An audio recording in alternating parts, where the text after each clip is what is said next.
अहमेद और उसकी बीवी सैमा अपने 2 बच्चों 12 साल की आयशा और 8 साल के बिलाल के साथ लैया के करीब एक छोटे से शहर में एक पुराना घर खरीदकर शिफ्ट हुए थे। घर 50 साल पुराना था, लेकिन बहुत सस्ता मिला था। पहले दिन ही सैमा को अजीब लगा। दरवाजे खुद बैंड हो जाते थे। रात को किचन से आवाजें आती थी जैसे कोई बर्तन उठा रहा हो। अहमद ने मजाक उड़ाया, अरे पुराना घर है, हवा का प्रेशर होगा।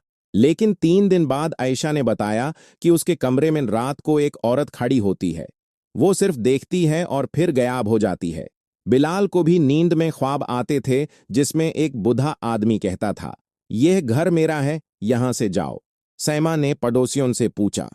एक बूढ़ी अम्मी ने बताया, बेटा, ये घर 30 साल पहले एक अमील बाबा का था। उसने किसी के लिए बहुत बड़ा कला जादू किया था, पूरे घर में दफन कर दिया था ताकि उसकी फैमिली बर्बाद हो जाए। फिर वो खुद मर गया, लेकिन जादू जिंदा है। जो भी यहां आता है उस पर असर होता है। सैमा ने यह बात अहमेद को बताई तो उसने हंस कर टाल दिया। लेकिन उसी रात कुछ अजीब हुआ। अहमेद बाथरूम में गया। मिरर में उसका चेहरा नहीं दिखा, सिर्फ अंधेरा।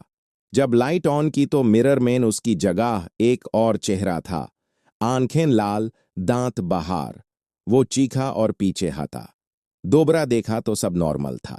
सुबह आयशा ने स्कूल से वापस आते हुए बताया कि उसके बैग में एक पुरानी तस्वीर मिली थी, एक औरत की जो घर में दिखती थी।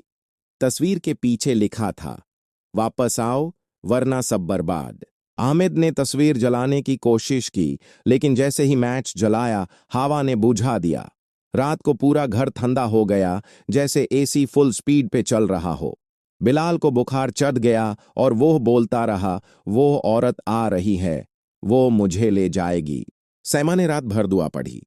सुबह उठी तो किचन की दीवार पर खून से लिखा था, ये घर मेरा है। अब घर के हर कोने से आवाजें आने लगी थी, हंसना, रोना, चिल्लाना।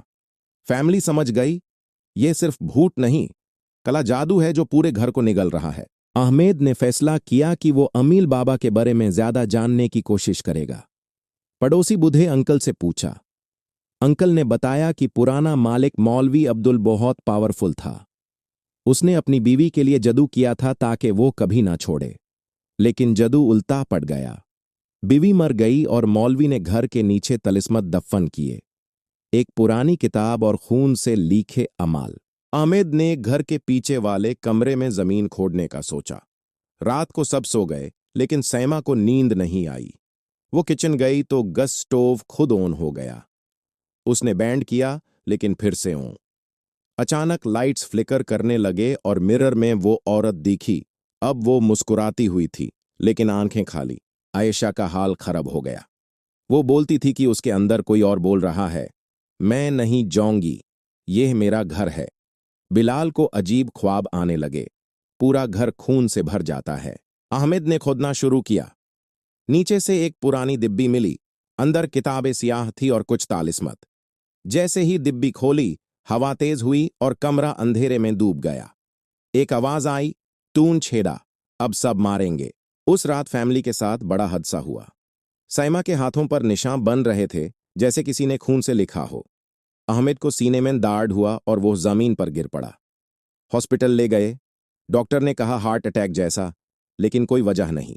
वापस आने पर घर और खतरनाक हो गया।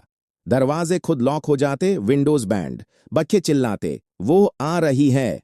सैमा ने किताब पढ़ी। उसमें लिखा था कि जादू को तोड़ने के लिए पहले मालिक की रूह को माफ करना पड़ता है, वरना घर सबको खा जाएगा। लेकिन माफी कौन मांगे? मौलवी की रूह अब घर में थी और वो बदला ले रही थी। फैमिली अब डर के मारे घर छोड़ने की सोच रही थी, लेकिन हर बार रुकावट आती।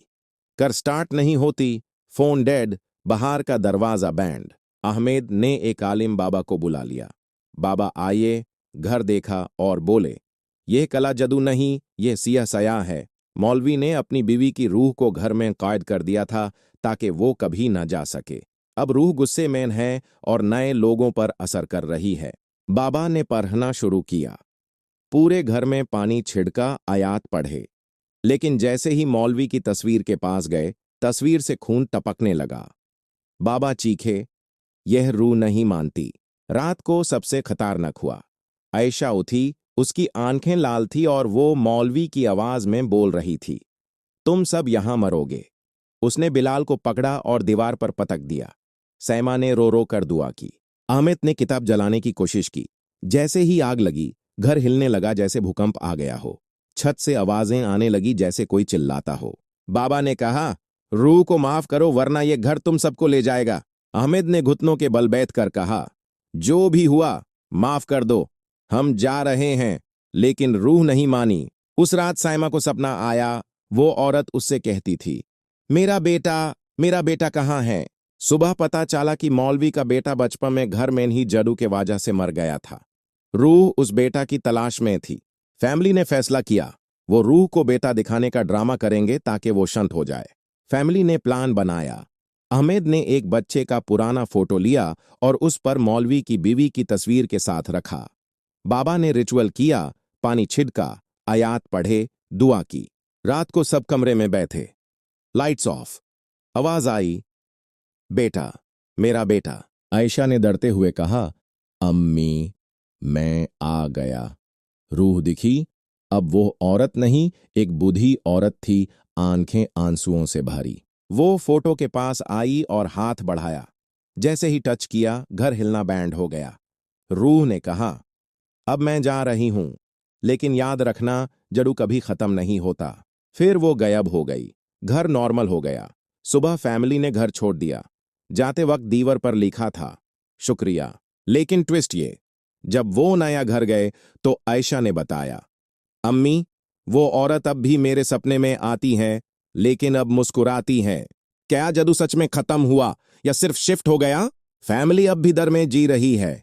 घर का साया कभी नहीं छोड़ता।